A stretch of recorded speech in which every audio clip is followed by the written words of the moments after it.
귀한 찬양 너무 감사합니다. 몇 주 전에 직접 찬양대회 때 들었을 때 감흥이 그대로 또 다시 전해지는 것 같습니다. 감사합니다.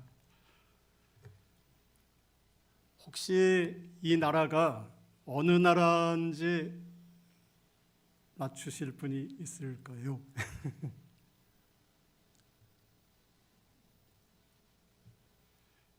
아마 없을 거라 생각해요. 아프리카의 루안다입니다.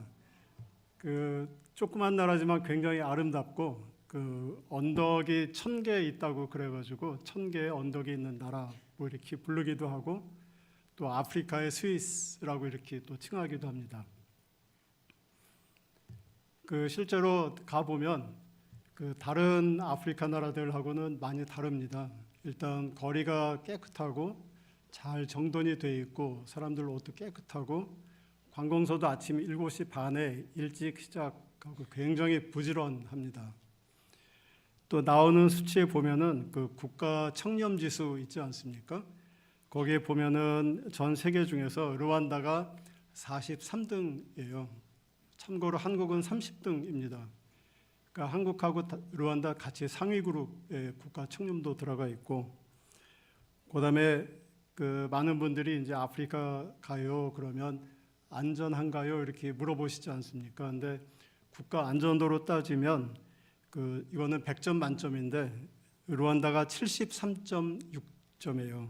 한국의 73.1점. 그러니까 한국하고 르완다는 최상위 그룹에. 그래서 어느 분은 르완다가 세계에서 5번째로 뭐 안전하다 이렇게 말씀하시는 분도 있거든요. 실제로 밤 12시에 거리에 나가서 걸어도 우리나라에서 걷는 것처럼 별로 차이 없이 안전하게 이렇게 다닐 수가 있습니다. 가운데 있는 빨간 조그만 나라고 인구는 지금 1,400만 그 정도밖에 안 됩니다. 근데 이렇게 이제 아름답고 평안한 나라인데 불과 30년 전만 해도 그렇지가 않았습니다. 아마 많은 분들 기억하시겠지만 1994년에 당시 인구가 1,000만 명이었는데 불과 3개월 동안에 인구의 10% 100만 명이 학살을 당했습니다.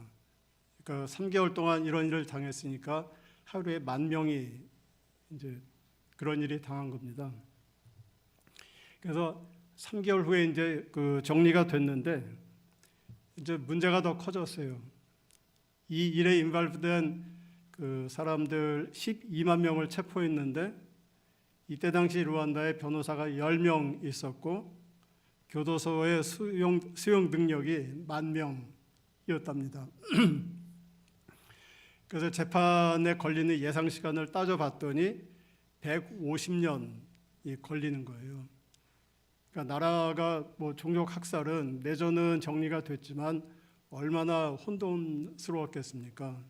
그래서 누가 봐도 이 나라는 이제 희망이 없는 나라 이렇게 이제 했습니다. 그런데 나라가 이제 2000년부터 변화하기 시작을 했습니다. 2000년에 새 대통령이 취임을 했습니다. 카가미 대통령이라고 작년에 세브란스 병원에도 방문을 하셨었습니다. 카가미 대통령이 2000년에 이제 정권을 새로 잡으면서 국가 개혁을 시도했습니다. 그래서 국민들한테 우리나라 이제 좀 깨끗하게 만들자, 또 안전하게 만들자, 청렴한 나라 만들자, 또 외국인이 와서 투자했을 때 가장 선호하는 나라를 만듭시다. 이런 기치를 내들고 해서 지금은 아프리카에서 제일 가는 그런 나라를 만들었는데 이제 그것보다 더 중요한 것은 이 지금 보시는 이 문제를 카가미 대통령이 국민들을 설득을 해서 해결을 했습니다. 키워드는 용서합시다였습니다. 이 종족 뭐 100만 명이 죽었지만 용서합시다 이렇게 내걸었는데 이때 이제 국민들을 설득할 때 썼던 모티브가 2개 있습니다.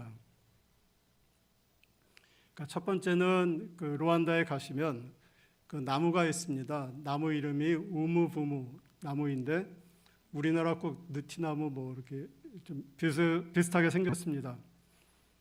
그리고 이 나무의 역할은 마을 회관 같은 역할을 해서 그 동네 주민들이 와서 이제 뭐 모임도 하고 쉬기도 하고, 또 더 중요한 것은 이 나무 밑에서 그 마을 재판이 열린답니다.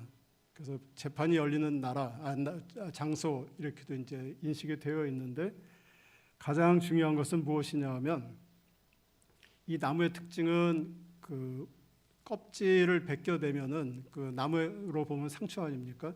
그 상처 가상사리에서 그 우리 딱지처럼 이렇게 생기는데 그게 마치 실크처럼 부드러운 그런 천으로 이렇게 덮인답니다.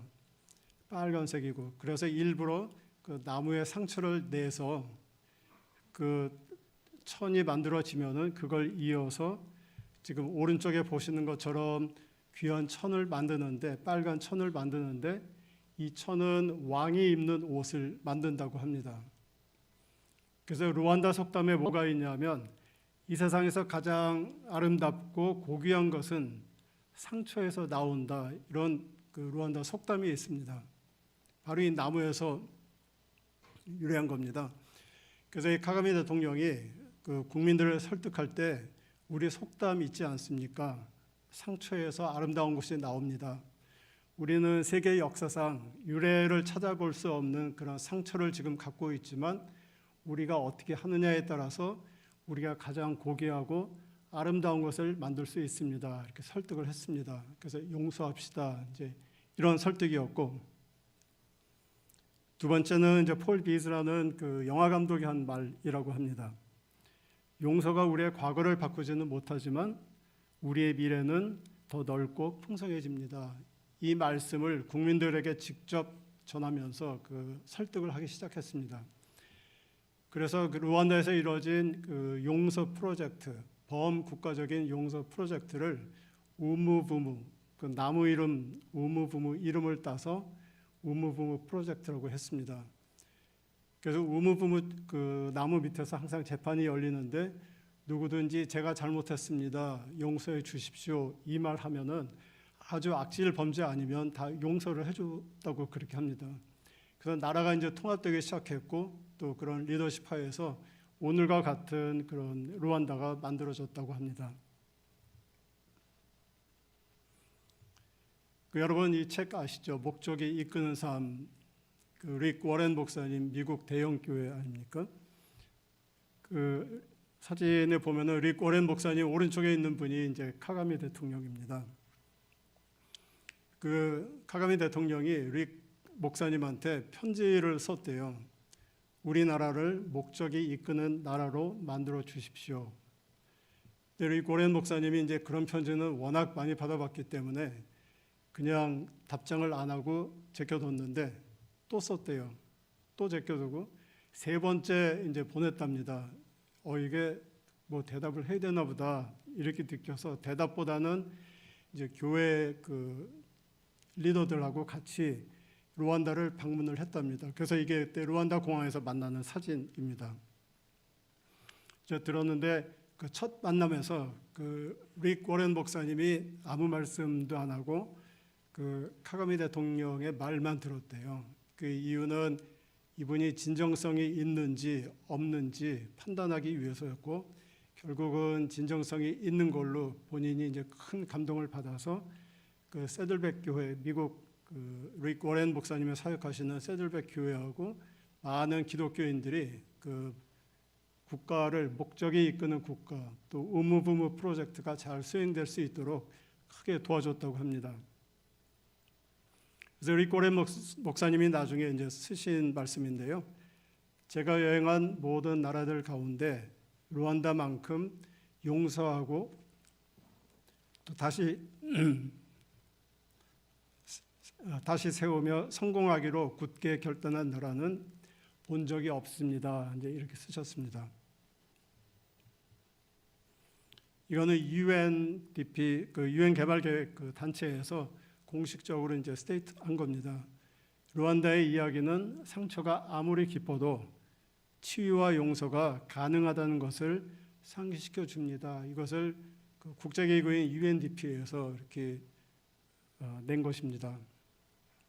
저희도 이 얘기를 들으면 그거 뭐 몇 명 용서해 준 것 같고 그러는 거 아니야 이렇게 의심이 가지만, 사실 실제로 또 가 보면 이것이 얼마나 그 국민들 개개인이 직접 참여했는지 또 그것 때문에 국가가 어떻게 변했는지 크게 체감을 할 수가 있습니다.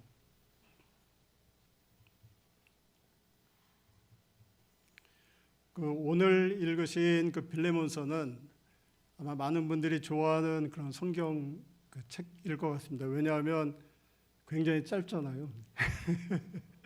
1장 2장도 없고 그냥 딱 한 장이고 짧은 편지. 당시에 그 로마 감옥에 있던 바울이 골로새에 있던 그 빌레몬 기독교 리더한테 쓴 편지입니다. 그때 편지를 보내면서 또 여러분 잘 아시는 골로새인들한테 보내는 편지 이렇게 두 개를 같이 이제 보냈는데 그 편지 두 개를 들고 온 사람이 누구냐 하면 바로 오네시모였었습니다. 그 오네시모는 원래 빌레몬의 종이었는데 아마 이유는 모르지만 그 주인인 그 빌레몬으로부터 도망을 갔습니다.